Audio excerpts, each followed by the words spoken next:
Thank you for joining us for another episode of Lackawanna Past Times. I'm Sarah Piccini, the Assistant Director of the Lackawanna Historical Society. This month, we're celebrating Women's History Month with, I think, one of our furthest ever presenters. We're joined by Cece Otto, who's coming in 2,800 miles from Oregon today. Cece will be doing a program called From Parlors to Protests about the protest songs of the women's suffrage movement.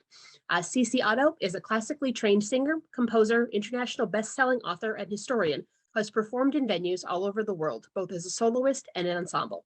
She graduated from the Perpic Arts High School, went to study linguistics and music at Macalester College, and later earned the first and only interdepartmental dual master's degree in vocal performance and composition from the Lamont School of Music at the University of Denver.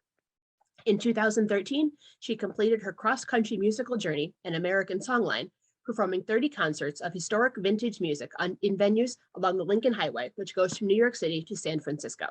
Cece then went on to create other historical programs, such as The Songs of World War I, which was endorsed by the World War I Centennial Commission in Washington, D.C. Over the past several years, she has done both virtual and in-person programs about this women's suffrage movement and will debut an album and concert program about Prohibition later this year. She lives in Portland, Oregon, and has written books and recorded albums based on her research. Cece has both a PowerPoint presentation where she'll be talking about the women's suffrage movement, and then she'll have songs herself. She'll be performing some of the songs. So there'll be a two-part program. So we hope you enjoy it. Cece, I'll turn the program over to you now.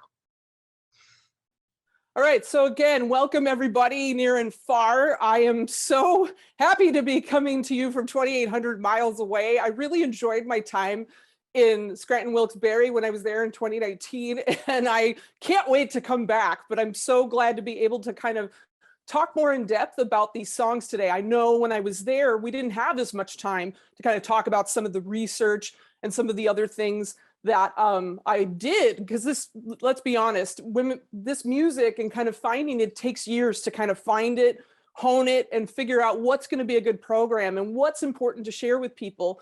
So this program, again, it's really about taking that suffrage movement, which again was over 70 years, and really looking at the music and how it needed to kind of grow and change with the times. So as you can, what I'll be sharing with you today again is who am I? Because I know some of you know me, some of you don't. What is this about? The types of suffrage songs performed in various contexts, how the music and lyrics also evolved over time to fit changing attitudes. We're also going to touch briefly upon the role of Tin Pan Alley in American culture and how it was addressed in the suffrage movement, right? Because that is one of the interesting kind of things with this. Plus, again, I'm going to share an example of each type at the end of this in kind of a mini concert. So, next slide. If any of you recognize this or don't recognize this, I always have to put this in all of my presentations, no matter where this goes. But I am a big fan of Spinal Tap and that kind of humor, but I really do turn up the music history to 11, people. There's no way to get around it. So if I know there'll be questions, if you've got any, please, again, we'll have time at the end. I'm definitely leaving time to have further discussion about this because it is such a fascinating part of the suffrage movement that doesn't get discussed very much. So, but if you have any other music terminology questions, or if I say a word and you're like, what does that mean? I'd like to know that, so we can address it for sure. So again, this is who I am. Most of you know that. What I kind of tell people is that this is about taking a moment in time and sharing that history through the songs of the day. And so again, I feel like if I just did a bunch of smattering of things from the late 19th and early 20th century, it wouldn't tie as well together. I think it's kind of really neat to look at a moment in time through this moment, whether it's the suffrage movement or World War I, 4th of July, Prohibition is coming up, other kinds of things. And as Sarah noted, this idea came from doing that Lincoln Highway travelogue. Really and truly, when I did that, I had no idea if people would get what I was doing. You know what I mean? There was sort of this feeling of like, okay, so she's singing songs along the Lincoln Highway from, long time ago. Will people find this cheesy? And honestly, they found it a great way to kind of look at history and to not look at it in a book or on a plaque or something like that. So I had other people say, have you thought about doing this kind of programming? And the ideas have just kind of grown from there. All right. So the types of suffrage songs that we have 5 main types. There are the parlor songs, there are rally and protest songs, there are songs of persuasion. We also have popular songs. These come from the Tin Pan Alley era. And then boo, we also have anti-suffrage songs. Yes, this is part of this deal, unfortunately, but luckily we don't have very many of them. So what is a parlor song? And some of you probably know this terminology already, but again, it's an interesting moment in time in the 19th century. They were obviously performed in the room that they were named for, AKA the parlor, because as the 19th century progresses, people have more money, they're able to entertain in homes. It's obviously, you know, respectable women learned how to play the piano. There's kind of all these different ideals that sort of appear. And everyone has, as they're going through school, kind of party pieces, whether they're songs or poems you recite or other things. And this is extremely important to kind of how people entertain themselves, right? Because again, no radio, no movies, you know, it might have been really expensive to go see a show if there were any. So again, you're entertaining yourself, you know, yourselves, themselves, ourselves. I can talk. Anyway, the most well-known composer of these songs in America is Stephen Foster, who of course is from Pennsylvania. He basically, he's a controversial figure in music history, but you cannot disregard his contribution in regards to what is a pop song, what is the like all of our songs in America in one way or another are frankly crafted after a model he sort of created. So you have to note that for the history books. And it's important to note those things because he really sets it up and it stays with us. And we still, pop songs today, still follow a model that he used. These parlor songs are very sentimental, very romantic. They glorify femininity because, again, Victorians believed women were morally superior and more innocent than men. And so you have this kind of glorification of women. And there's always a moral in the final verse. It's actually stated in the sheet music in big capital letters, moral. And the song example I'll be doing later, and this is honestly one of my favorite pieces, is Let Us Speak Our Minds If We Die For It. It is published in 1863. So even the songwriting publication was not really moving at that point. That's another thing that we have to give Stephen Foster credit for, is he kind of made songwriting a career, really. He tried to say, hey, America, this is important. And so this song is published at the height of the Civil War. It's considered the earliest feminist song in American music. I haven't really found anything earlier. And you may say, well, Cece, this is not really a suffrage song. But I think it's important to note that this came out when it came out. I think it's important to kind of say, like, you know, as we see in this bullet at the bottom here, historians debate if this song was satirical, if it was meant to mock women, but we don't really see songs of irony, satire, no mocking until really 30 to 40 years later in American music history because of Tin Pan Alley. Tin Pan Alley is really when we start to see the satire come through. So I am of the camp that this was genuine in its idea. So you can imagine, right, you know, as women are starting to meet in secret, you know, we have the convention in 1848, and as the momentum's starting to move, and then we have at the height of the Civil War, this is happening, this song is published. So you can sort of go, wow, you know, imagine how dangerous this would have been to me, but, you know, okay, innocently enough, we're just playing the piano and singing a song, everybody. Yes, dear, I'm in my parlor playing a song, you know, yeah. This is why I think the song is extremely important. And when you hear the lyrics, when you hear me sing along, you're going to hear, I think other than a couple little words here and there, this could be a song that could be sung today, frankly. It's not that far, you know, out of line. It's going to be very easy to understand. Yeah, this is my when I was doing my photo shoot for everything. Here's my rally and protest pose. So rally and protest suffrage songs. In many cases, these songs were created from melodies that people knew. And then the new lyrics were written to talk about suffrage. This was a very common practice throughout the 18th, 19th, early 20th centuries in regards to music. It was done during the Civil War as well in regards to, the people being pro or against slavery. We see that patriotic melodies are used in several cases. And unlike today, this was not considered offensive during this period. And I think that's an important thing to note. I think we tend to get locked into, oh, we cannot change the words on this, but it was considered more patriotic to put your cause to a patriotic melody. It was extremely important. So this honestly helped move the movement forward when women started to leave that parlor and start to protest and sing. But these songs were often compiled, as you can see, in songbooks that women would carry while they were protesting. We don't really have a lot of melodies in those songbooks, unfortunately, which made my job a little bit tricky trying to figure out, would they have sung it this way? But they're these tiny little books, and they show all the different lyrics that they would have sung in verses. And that's how a lot of these meetings got started in the 19th century with the suffragist groups. They would meet, they would open and close with poems and songs. And so it was important to carry that book. Recognizable songs that you'll see here included all the various national anthems. Again, quick reminder, the US did not have an official anthem until 1931. And that included the Star-Spangled Banner, Yankee Doodle Dandy, Columbia Gem of the Ocean, My Country 'Tis of Thee, and the Battle Hymn of the Republic when that melody appeared. So this is the rally protest song I'm gonna sing later, but I wanted to put all the lyrics up here so you could see what this was about.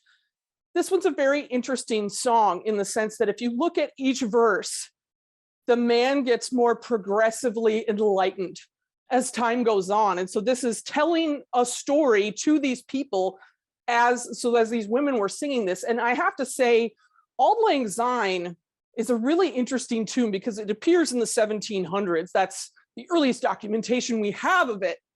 But I see this melody appear with various causes, various moments in time in history with different lyrics everywhere I go. Like there's one for World War I, there's one everywhere. So it's interesting, again, they've picked a melody that is really important, that evokes, a form of nostalgia that's going to make people pay attention. And again, you could see in the first verse, he said in tones severe, he answered with a sneer in verse 2, but then by verse 3, I met an earnest, thoughtful man not many days ago. So obviously the most enlightened man in this is in verse 3. So you can imagine standing there on a street corner as these women would have sang this and what people would have heard as they went by. So songs of persuasion, and this is a question that I often get. So to some degree, I will totally say all suffrage songs are songs of persuasion. There's no way to get around that, right? We're trying to persuade people to a cause. We're trying to, get them to have women have the right to vote. But that being said, there is a category of songs that discuss why women want the vote. Rally songs and persuasion songs can overlap, as some have been written to, again, these familiar tunes. The Taxation Tyranny, which I performed for you all in 2019, written to Columbia Gem of the Ocean, appeals to that notion of no taxation without representation, right? We have women who are starting to work, they are paying taxes, but they cannot be represented. And that invokes, again, the Revolutionary War. So then men are kind of going, she's got a point there.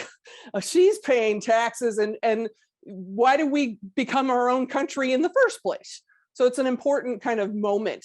And then, of course, you can see the sheet music cover here. She's good enough to be your baby's mother, and she's good enough to vote with you. I love old Tin Pan Alley titles because they had to get more flashy and more descriptive as time went on. This is written in 1916, and no surprise, there's a little bit of a double entendre with this, right? She's raising your children. Wouldn't you trust her to be able to speak about the vote and other things, but then there's that other part, which we all are connecting the dots just fine. The Song of Persuasion example that I'm going to do, I want to keep it a surprise for the end. So, and then if there's time, if we want to hear some of these other songs, I could certainly bring those up. So popular songs from the Tin Pan Alley era. So some basic facts. Most experts concurred Tin Pan Alley's start was in 1885. That's pretty much what they say. But what year did it all end? You could probably go, And really, for me personally, in my research, I feel like Tin Pan Alley starts to fade pretty much in the 1930s. Once we have the advent of the talkies, the silent films are gone, and people are speaking. And yes, we have music that gets introduced in some of these films, and that's a vehicle, but the song structure starts to change. And Tin Pan Alley itself and the music publishing industry changes enough in the 1930s during the Great Depression that it's not really what it was at that point. And I feel the need to share with all of you, and I know many of you know this, but it was extremely big business during its heyday, right? Radios were expensive or non-existent.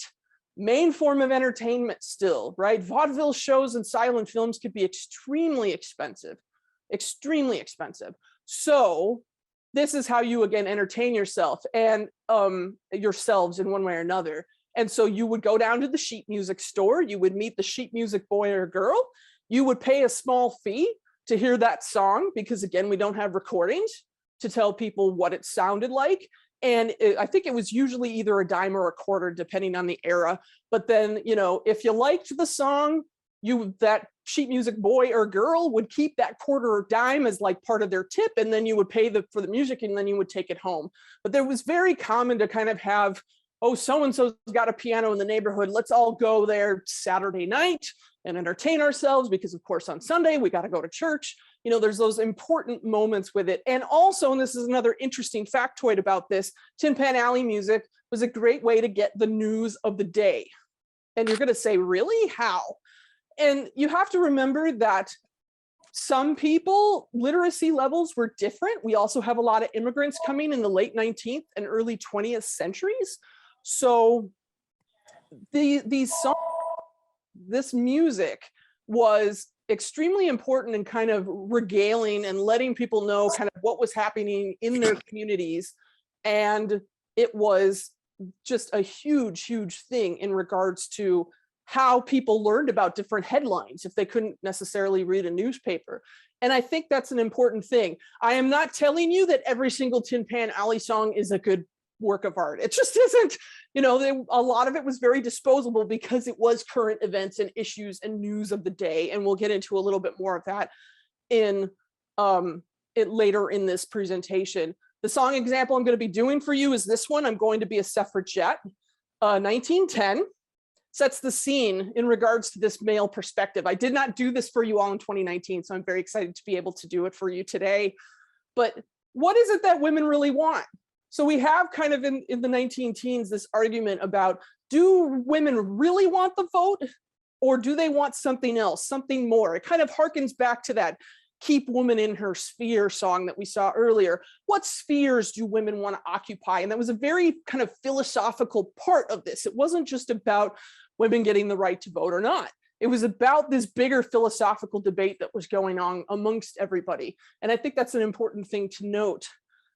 Men, of course, felt threatened by these unknowns and thoughts about what a woman could do in the world. And I feel the need to say at this point, too, that songs that are typically about suffragists versus they're about them versus being for them. Some of them were extremely negative and toward the cause and suffragettes as a whole. And you'll hear this a little bit in this song when we do it. There's one word in I'm Going to Be a Suffragette. He says, I was all a fuzzle. And fuzzle basically means like intoxicated by the terminology of the day, but it's almost a form of bewilderment around this whole situation. So I wanted to share that word before you heard it. And so now let's kind of get into this argument, because you probably heard these terms in the last couple of years. And I think it's important to kind of note this: suffragist versus suffragette. All suffragettes were suffragists, but by no means were all suffragists suffragettes, and that's from 1913. It's thrown around, but these things meant very different things in the late 19th and early 20th century. A suffragist can be a man or a woman who believes in the cause of universal suffrage.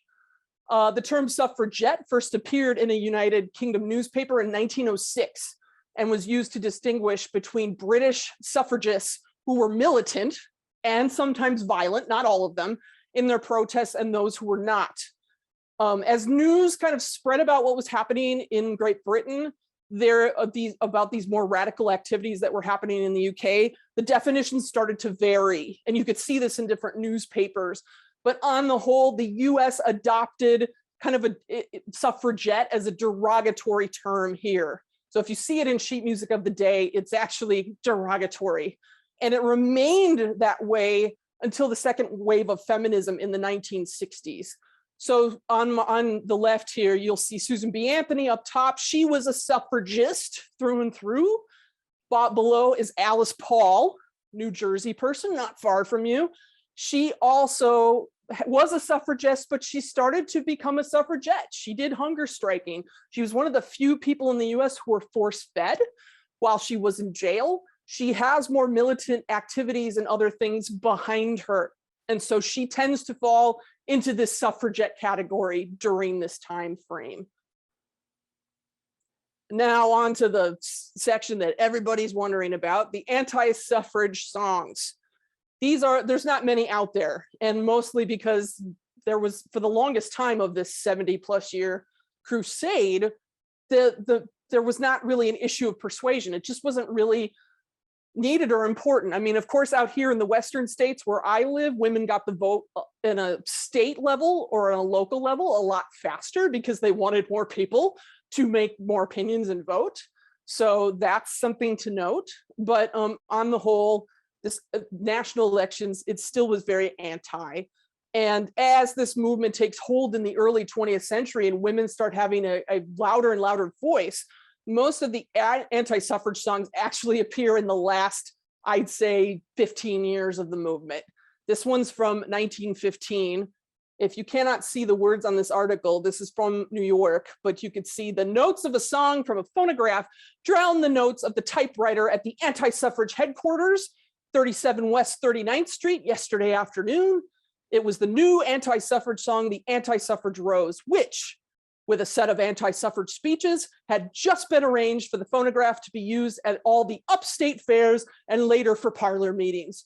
With the song, there are 4 of these records, and while they have only just come in, they are going like the well-known hotcakes.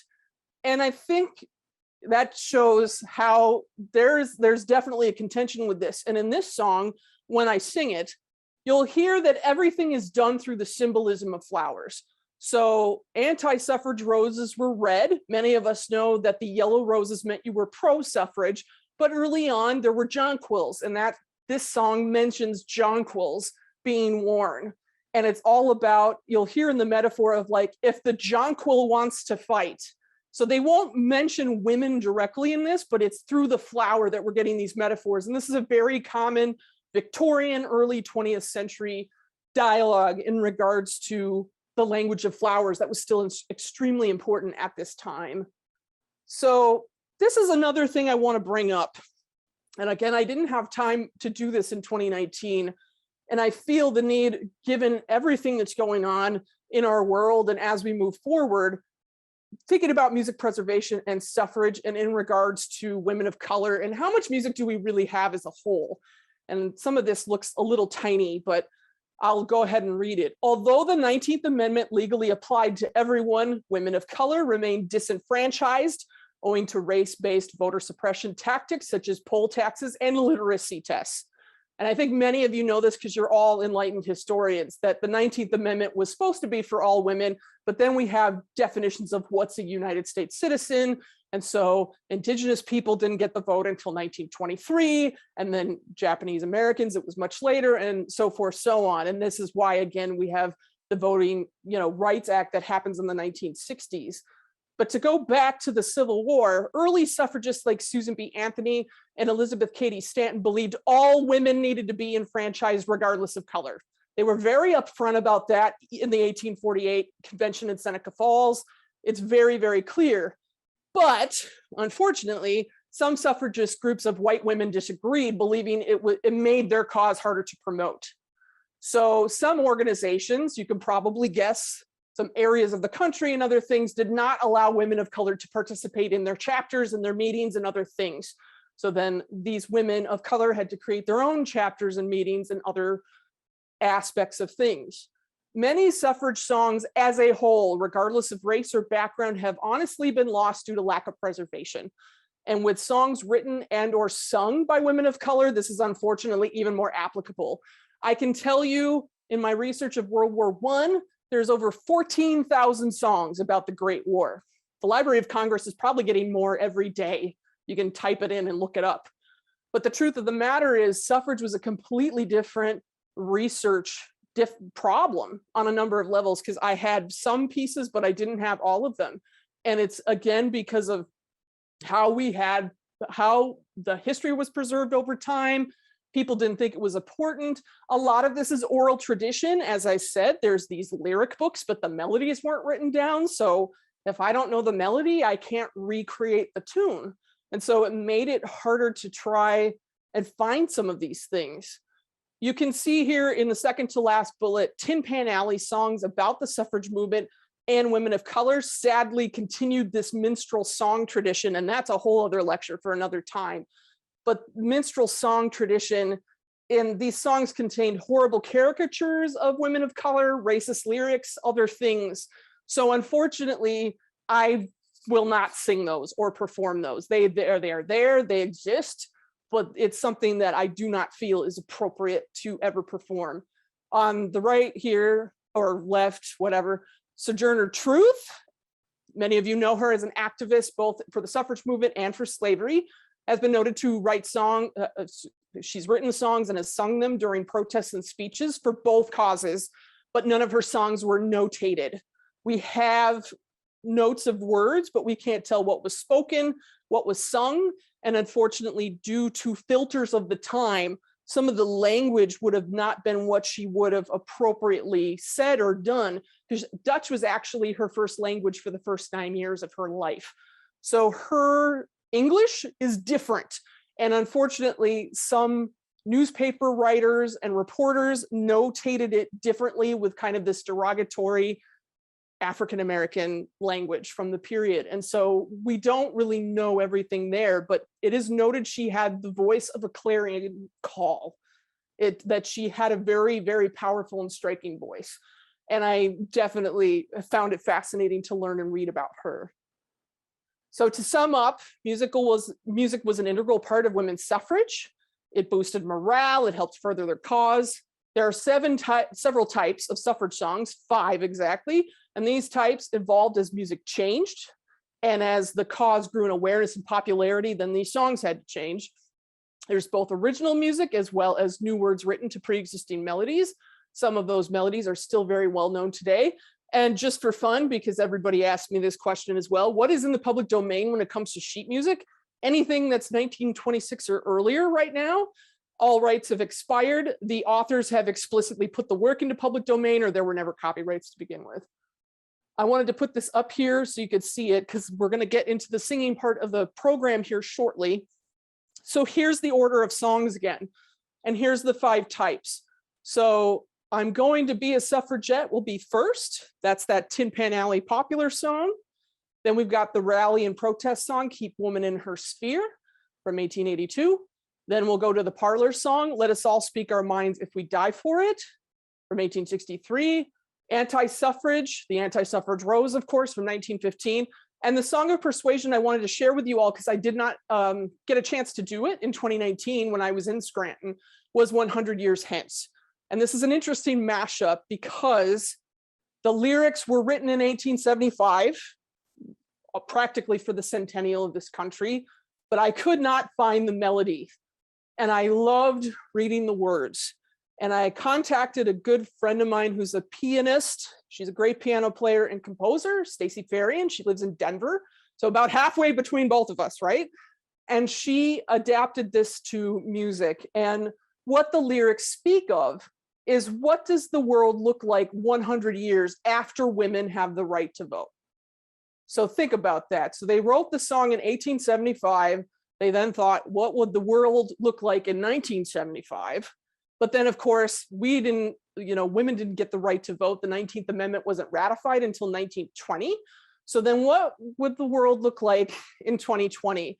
It's a very powerful song, and she did a fantastic job with it. And I'm glad that we were able to bring that song back to life in a way that I think speaks very well. If there's time and questions, I may be able to do another song or two, but that is what is happening. Go ahead and say something again, Sarah. Hi, Cece. I like Perfect. the hat. I'm glad the hat has made an appearance. Yes, the hat has to make an appearance. There's no way around it. So again, we'll have questions at the end with this. I'm going to go ahead and segue through go through each song at a time. There might be a quick moment since I am basically playing the track. There might be some adjustments of other things on my end, but let's start off again with I'm Going to Be a Suffragette. All right.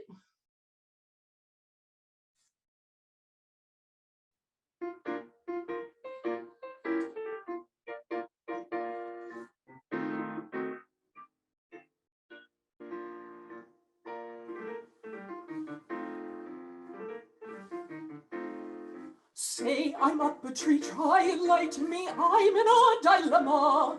For my little girl has her brain a whirl o'er a woman's right. Tell me what to do, is there something new that has struck my Emma? I hardly knew just what to do when I called round last night. She took tight hold of my hand and sang to beat the band. I'm going to be a suffragette, Billy. Hear me shout, hooray, hooray. Now don't you think that I am silly or will waste my time away. The sex that always joggle the cradle have got some rights, you bet. I say hip, hip, hip, hip, hip, hooray. I'm going to be a suffragette.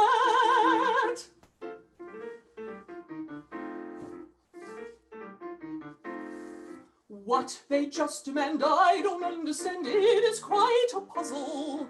Do they want to vote, wear men's pants and coat, or just run the shack?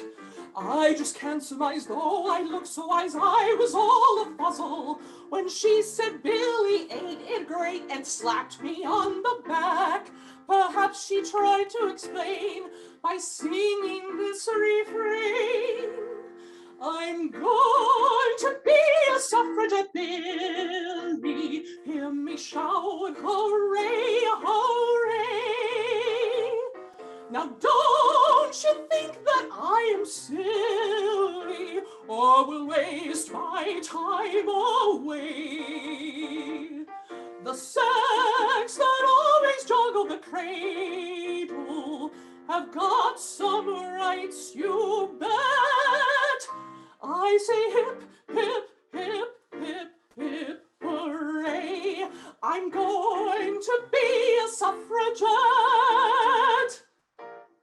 Up next, keep woman in your sphere, in her sphere.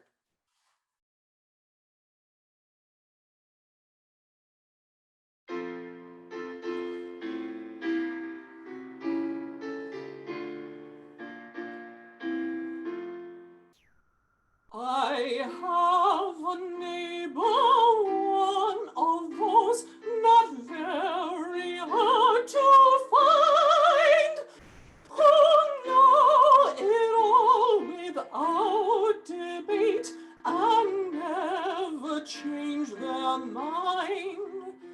I asked him what of woman's rights, he said in tones severe, my mind on that is all made up, keep woman in her sphere. I saw a man in tattered garb, forth from the grog shop come.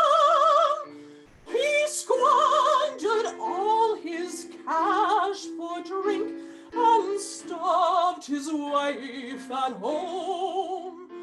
I asked him, should not women vote? He answered with a sneer, I've taught my wife to know her place, keep woman in her sphere. I met an earnest, thoughtful man not many days ago, who pondered deep on human law, the honest truth to know. I asked him what of woman's cause, the answer came sincere. Her rights are just the same as mine, let woman choose her sphere. Is everything still sounding good, everybody? Just type yes in the chat, please. Just want to make sure. Thank you for the applause. Okay, good. Again, with 2,800 miles, there can be some interesting things. Up next, from 1863 now, let us speak our minds if we die for it.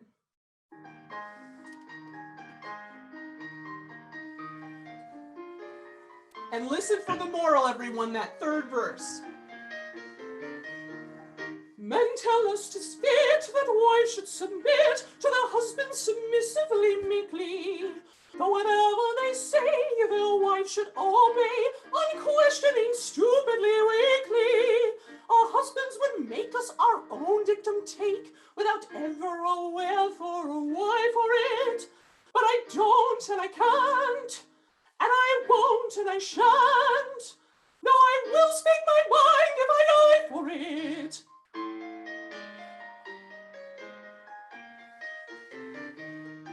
For we know it's all fudge to say man's the best judge of what should be and shouldn't, and so on.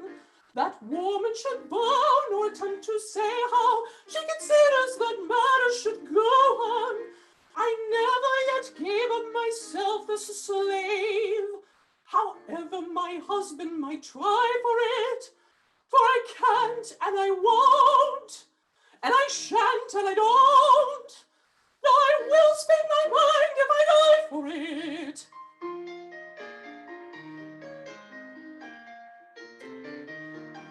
And all ladies, I hope, who've with husbands to cope with the rights of the sex, will not trifle.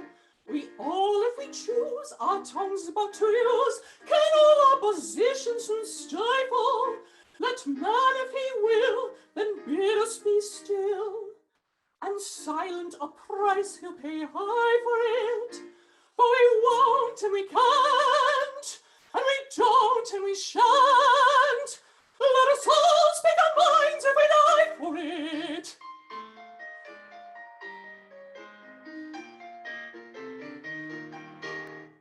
Anti-suffrage rose is next.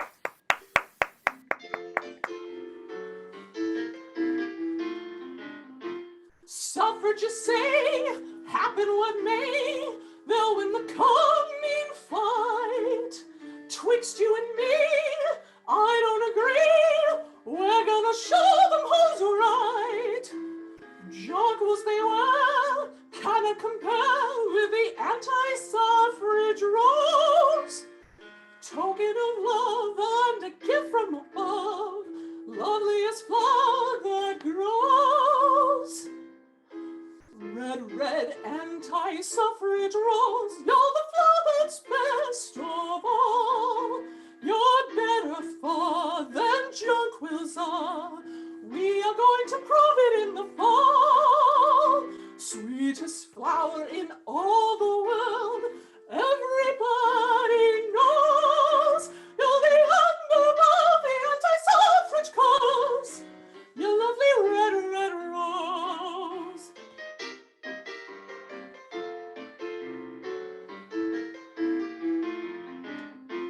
Work for the cause, no time to pause. Tell all the men you know. Why should a few rule over you? Suffrage is every man's foe. Beautiful flow, sign of the earth. If the jonquil wants to fight, you cannot fall. You're the queen of them all, emblem of truth and right. Red, red, anti-suffrage rose. You're the flower's best of all. You're better far than jonquils are. We are going to prove it in the fall. Sweetest flower in all the world. Everybody knows you're the emblem of the anti-suffrage cause. You lovely red, red rose. All right, up next is 100 Years Hence. And that will, I'm just getting my volume adjusted here. So clever. This will close the musical part of the program, and then depending on if we have time, questions, other songs. And again, 100 Years Hence, think about this when they wrote these words in 1875, everybody. Mm.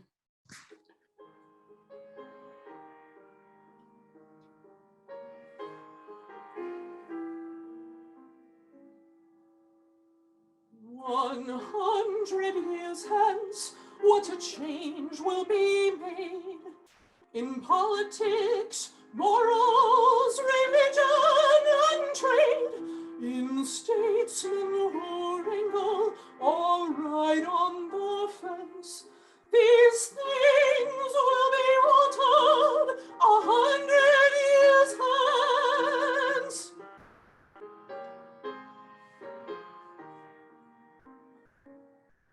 Ours then will be on compulsory rules, our prisons converted to national schools. The pleasure of sinning, 'tis all a pretense, and people will find it 100 years hence. All cheating and fraud will be laid on the shelf. Men will not get drunk, nor be bound up in self, but all live together, good neighbors and friends, just as Christian folks are too, 100 years hence. Then a woman, man's partner, man's equal shall stand, while beauty and harmony govern the land. To think for oneself will be no offense. The world will be thinking 100 years hence. Oppression and war will be heard of no more, nor the blood of a slave leave his print on our shore. Conventions will then be a useless expense, for we'll go free suffrage 100 years hence.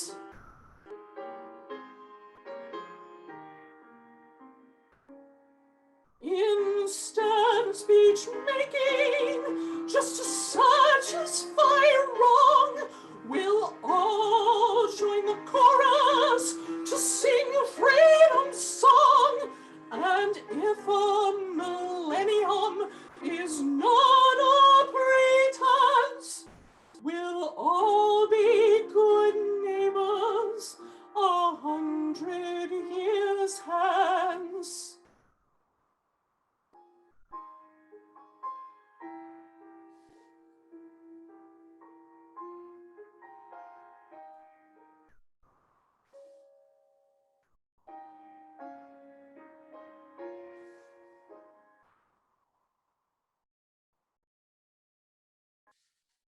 Thank you. Thank you. That was wonderful, Thank you. Cece. Thank you. Fabulous.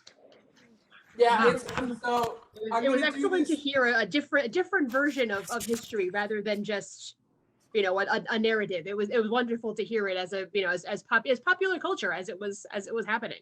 Yeah, I did have a question to start. Maybe we can take a few questions, and then perhaps if you have one more favorite song that you'd like to sing oh, to close out the program. sure. I was wondering. I was struck with the idea of parlor songs. Mhm. The protest songs and anti-suffrage songs, rally songs are easy to understand. But Yeah, I like the idea of parlor songs as nothing to see here. We're just planning revolution over our embroidery. I like that yeah. idea. But did you find in your research, were there songs that were written particularly for women and songs for men, or were there just suffrage songs? Oh, that's a great question. Thank you, Sarah. Yeah, I feel like with the parlor songs, especially, they were written towards women because women were the main entertainers in the home on the whole, at least with the piano and voice, right? There's you do see some references to men on a whole.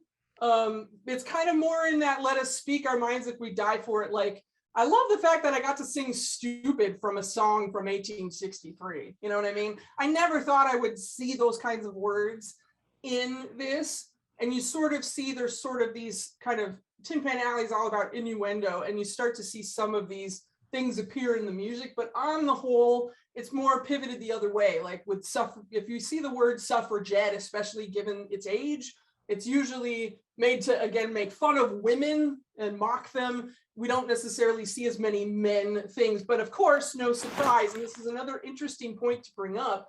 A lot of men wrote these songs, right? And there were men that some of them were pro-suffrage, some of them were anti-suffrage. You can see it clear in the music. But another interesting thing, and with Let Us Speak Our Minds If We Die for It, and some of these other ones, you'll see initials, J.G. Mater. And I got a question about that with one of the few in-person performances I've done with this. They said, is that a man or a woman? And I said, truth be told, we don't know. We do start to see with the songwriting industry in the Victorian era and in the latter half of the 19th century, there are women who publish songs under men's names. There are men who publish under women's names because they hope it will sell more copies. Because again, women guided the sheet music industry a little bit more, if that makes sense. So I hope that kind of answers your question. It does. It does. Yeah. Thank you. Yeah. Anyone else have a question? I have a question. Go ahead, Christine. Yes. Hi, and thank you very much, Cece. It was very good. Oh, good. You talked about the race division among the women of color in the movement. What about a wealth gap? Because they were, poor women as well. Were they not taken as seriously in general as a wealthier woman? Because I would think that a lot of women were wealthy as who were able to participate in this movement. Yeah, I mean, that's a very good point with all of this. And I mean, this happens both with, this progressive movement that politically starts to appear in the 19th century. And again, thank you for asking this question. When it starts to appear, it's, it tends to be white, wealthy women post-Civil War that are the main driving force. And people like Jane Addams, who are also social reformers, are also people who kind of drove this a little bit because of some of what they were seeing. And it was, again, the progressive movement was part of this. Women should get the vote. There should be no more drinking because that is causing problems in the home, and that's a whole other animal and for another time, because women got us kind of into prohibition, but then they got us out because, again, these wealthy white women had ways to kind of get in there and have their voices be heard, unlike lower class women of whether they were white or of color. And I do think that you're not wrong in that. I do think that was a driving factor with some of this for sure. Yeah.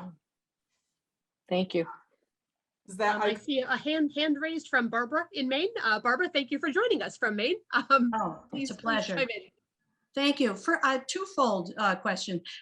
Which of those did not have sheet music attached to them? And did you create the melody and the chords with your collaborator pianist? Right. Yes. Thank you, Barbara. Good to see you. Good question. So 100 years hence, I had just the words, and the way I originally envisioned it, because of the way it kind of was rhythmic, and I had a discussion with Cece about this when she wrote the music. first of all, she had to change the range because she thought, well, she's a mezzo soprano and an alto. I can have her singing down here. And I'm like, I'm an alto. I'm not a tenor. Like, move it up just a little bit, But when I saw those lyrics, 100 years hence, what a change will be made. I was actually thinking of it in 4 or kind of in 2. And she wrote it, as you probably heard, she wrote it in a waltz. Waltz, yeah. And I think it's an interesting commentary because what happens when we dance in a waltz? We dance in a circle and we just keep dancing in a circle. And I think it was a nice kind of indirect way for her to show the musical kind of tension with those words. Because again, when you heard those words, probably like me, you laughed, you cried, you felt for them, you thought, wow, these people who came before me wanted this for me, and it's not here, but some of it is. It's a mix of different feelings. And so she encapsulated that really well. And that was the one where there was no sheet music for it. Everything else, Auld Lang Syne with Keep Woman in Her Sphere, Auld Lang Syne has taken different angles of a melody over the last almost 200 years, right? It's changed. And it gets hard to perform a song like that because everybody's used to hearing it one way. But when this song probably came into the fold in the 1800s, it was much more dotted and much more Scottish in its rhythm. And it can be hard to kind of put that in there because then the audience gets distracted. You all listening to me would be like, why did she sing that note there? So you have to find a balance too with some of these older melodies that everybody knows because they have changed over time. And that's another interesting part of the research and the history that I do around all of this. Yeah, and I noticed that you have very few chords. I mean, this is really kind of 1, 4, 5, maybe 6 minor, right? I mean, we're not getting sophisticated. These are people's songs. Right. Yeah. And the other question was 100 years hence that you asked us to think about what is it really like? What was it really like 100 years hence? Well, that'd be in the 70s, right? Were women burning their bras then? I mean, they could vote, but it was like liberation, sexual liberation. So it was interesting to think about. Yeah. Since 76, what's happened? We don't have a female president yet. We got a lot of misogyny. But we do have a female vice president who's Black, and that is really kind of amazing. And who voted? And just so anybody else might want to do some research, Ezra Klein on the New York Times today has a podcast interview with Margaret Atwood, who talks about this very thing. Women, people who get the vote finally have to vote. They don't vote, forget it. Don't complain about the government. So anyway, thank you. It was very coincidental this morning that appeared. Yeah, that's very interesting because I hadn't seen that, of course. So thank you for sharing that. I'll send you the transcript. Yeah. Yeah. Does anybody else have any other questions or anything? I don't see anybody waving at me. So Cece, if you have one more song to sing to close out the program, I think that would be an excellent way to end. I'm thinking about a Prohibition tune, actually. How does that sound for everybody? I'm looking at We love Prohibition. I mean, we are against it wholeheartedly, but yes, we love the idea of Prohibition. Prohibition is a very fascinating thing because, of course, what else have I been doing for the last 2 years during the pandemic but looking at Prohibition? And we have 90 years of music about the temperance and, of course, the wet and dry moments, including the 1920s and 30s. So the earliest songs go back to 1844, and then, of course, Prohibition ends in 1933. So we have close to 90 years of music, and so it's taken a lot of time with it. But I know when I was in Scranton, I did Everybody Wants a Key for My Cellar, so I was thinking I would do something different unless people would like to hear that song. What do you think? Are you up for something different? I'm looking over here because this is where all of you are. Let's go with something different. All right, so Irving Berlin doesn't say much about Prohibition, but he does write this fun little number. It actually mentions Cuba. What a surprise, right?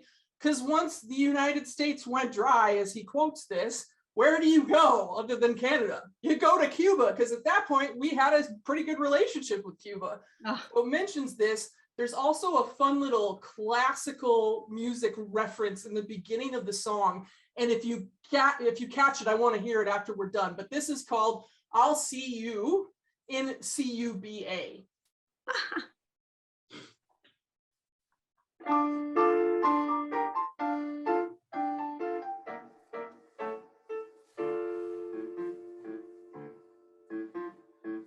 Not so far from here, there's a very lively atmosphere. Everybody's going there this year. And there's a reason the season opened last July.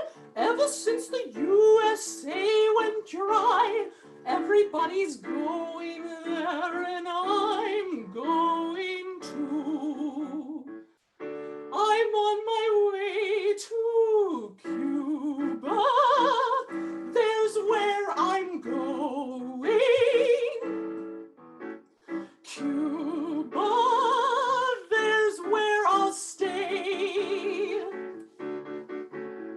Cuba, where wine is flowing, and where dark-eyed stars light their fellows panatellas. Cuba, where all is happy. Cuba, where all is gay. Why don't you plan a wonderful trip to Havana? Hop on a ship and I'll see you in CUBA.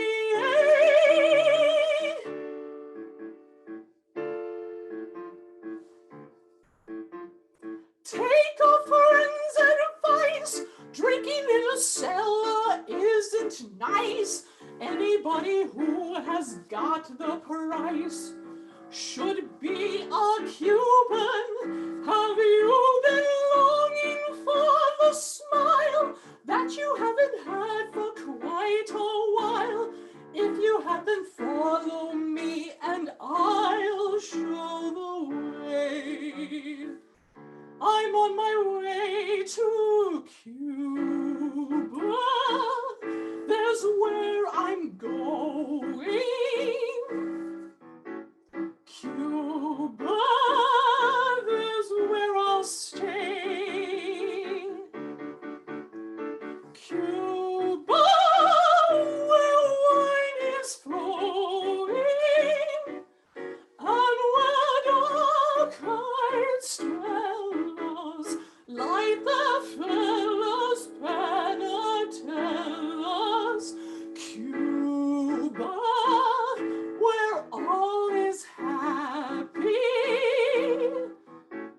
Cuba, where all is gay.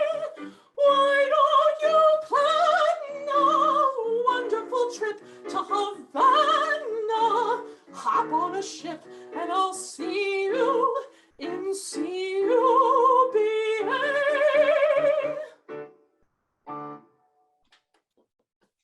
Wow.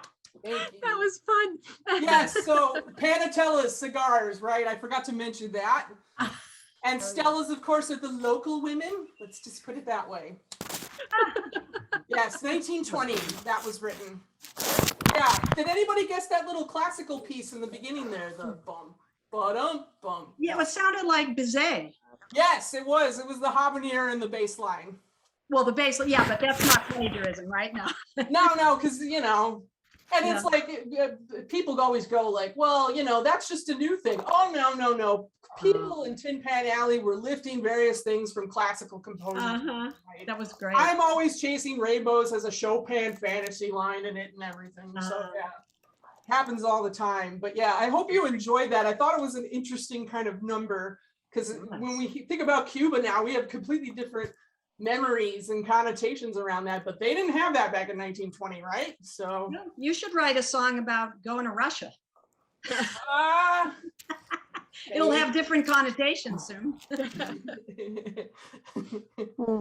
Does anybody else have any other thoughts or questions? I can also put up my information if people want to take a screenshot of that really quick too, Sarah. Okay. If you can, if not, we could email it to people. If you've got it real quick. I do, yeah. Okay. I'll put it up Yeah, on a if you slide want, we'll put it here. up. Cece, the former songs that you sang, they were all like A, B form. But wasn't Old Lang Syne that one? Wasn't that just a repeat of the same musical melody the whole time? Yeah, I mean, A, Auld A, Lang A. Syne definitely falls into a category of, let me get the slide up here so I Kinda can now look unique. at you. I mean, Yeah. it's like a church hymn, right? And there's a Yeah. lot of, hymnal kinds of songs too. We see Okay. this in the Prohibition movement with temperance songs, where they take a Oh. lot of church hymns and they adapt those with demon rum lyrics and other things. So that does appear. And I've been going down that rabbit hole for the last 2 years and finding some interesting songs that will appear from that as well. Of course, Huh. Carrie Nation sang a lot of church hymns when she was going from bar to bar and breaking those bar mirrors. So yeah, Great. yeah. But this is the contact information. You could take a screenshot, but I'll send this also to everybody, or I'll send it to Sarah and Marianne. And then if people have questions, they can reach me there. I will be sending updates because now as things are kind of reemerging and reopening, I'll be out and about across the country again. And I hope to get back to NEPA very, very soon, Northeast Pennsylvania, for those of you who don't know the code. But I just thank you so much again for having me. Thank you again, Cece, for joining us, and for everyone else who tuned in today. This was a wonderful way to celebrate Women's History Month. So we're excited to have you join us for this different take on history this month. Our next program on April 29th, a Friday at 2 p.m. We'll be joined by our friend Bernie McGurl from the Lackawanna River Corridor Association. Bernie, if you don't know him, is basically Old Man River. So we'll be celebrating Earth Day and the environment in April. Bernie will be talking about the river, about conservation, about some of the reclamation projects that have been done along the river. So we're excited to hear from Bernie in April. That'll be our next Lackawanna Pastimes on Friday, April 29th at 2 o'clock. Thank you everyone for joining us, and have a lovely day.